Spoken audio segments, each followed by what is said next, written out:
Terlihat seperti pertunjukan kembang api. Peristiwa yang berlangsung di perbatasan selatan Israel dan Lebanon ini nyatanya serangan mematikan yang dilayangkan kelompok Hizbullah.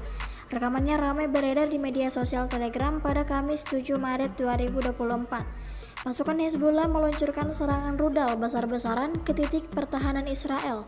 Serangan ini berlangsung pada malam hari. Seperti yang terlihat dalam rekaman, pasukan Hizbullah tidak tanggung-tanggung menghabisi seluruh markas perlindungan Israel.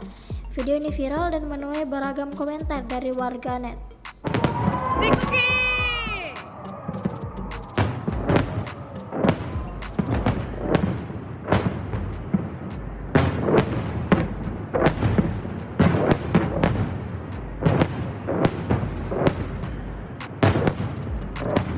זה לא מלחמה, אנחנו לא במלחמה.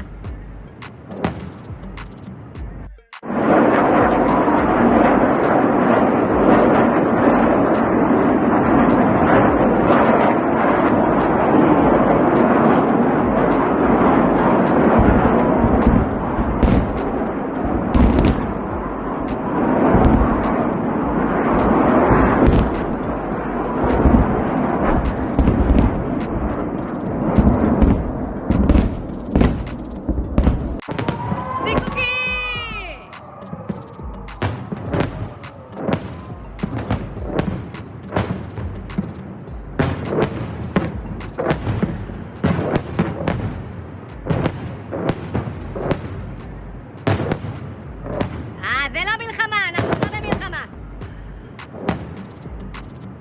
Download Tribun X sekarang, menghadirkan lokal menjadi Indonesia.